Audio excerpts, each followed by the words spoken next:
নমস্কার বন্ধুরা, তানবিনা রান্নাঘরে আপনাদের সবাইকে স্বাগত। আমি আজকে একটা মাশরুম রেসিপি শেয়ার করব।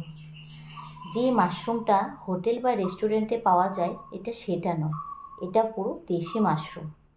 তাহলে চলুন দেখে নেওয়া যাক। আমি এখানে মাশরুমটা নিয়ে নিয়েছি। এবার গুঁড়ার সাইডটাকে একটু ফেলে দেব। এইভাবে করে আমি সবগুলি মাশরুম কেটে নেব।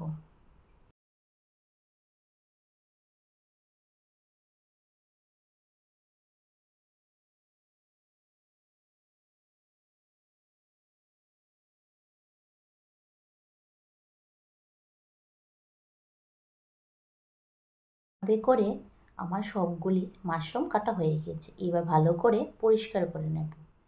এবার এই সাইডে একটা কড়াই বসিয়ে দিয়েছি। কড়াইতে বেশ খানিকটা জল দিয়েছি।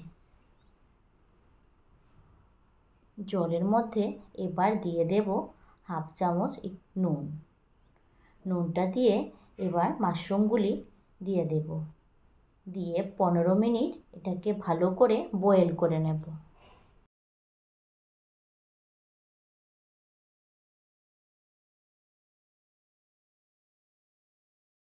মাশরুমগুলি ভালো করে বয়েল করা হয়ে গিয়েছে। এবার মাশরুমগুলি থেকে জলটা ভালো করে ছাড়িয়ে নেব। এবার এখানে একটা মশলা রেডি করে নেব। মশলার মধ্যে নিয়েছি 4-5 কোয়া রসুন, 4-5টা কাঁচা লঙ্কা, অল্প একটু আদা আর একটা পেঁয়াজকে এভাবে কুচিয়ে নিয়েছি। এবার একটা মিক্সিং জারের মধ্যে ভালো করে এটাকে পেস্ট বানিয়ে নেব।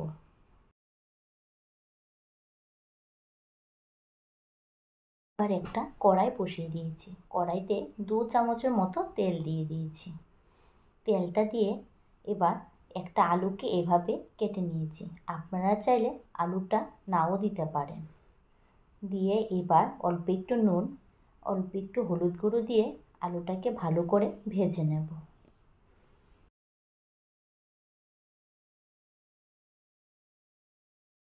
আলুটা ভালো করে ভাজা হয়ে গিয়েছে। এবার তুলে নেব। এবার ওই তেলের মধ্যে মাশরুমগুলিকেও হালকা করে একটু ভেজে নেব।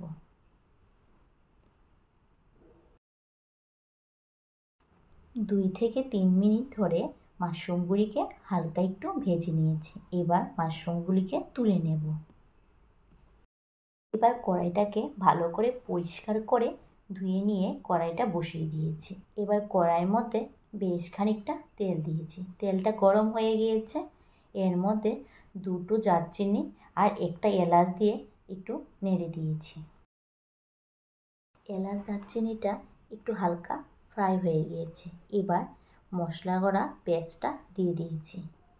দিয়ে এর মধ্যে দিয়ে দেব হাফ চামচ নুন, হাফ চামচ হলুদ গুঁড়ো আর দিয়ে দেব 1 চামচ কাশ্মীরি রেড চিলি পাউডার। দিয়ে এটাকে ভালো করে কষিয়ে নেব।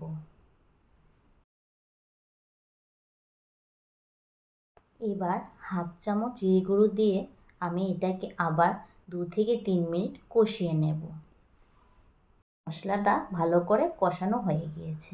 এবার আগের থেকে ভেজে রাখা মাশরুম আর আলুগুলি দিয়ে এবার ভালো করে একটু নাড়িয়ে মশলার সঙ্গে মিশিয়ে দেব। মশলার সঙ্গে ভালো করে মাশরুম আর আলুগুলি মেশানো হয়ে গিয়েছে। এবার এখানে আমি 1 কাপের মতো জল দিয়েছি। জলটাকে ভালো করে এবার ফুটিয়ে নেব।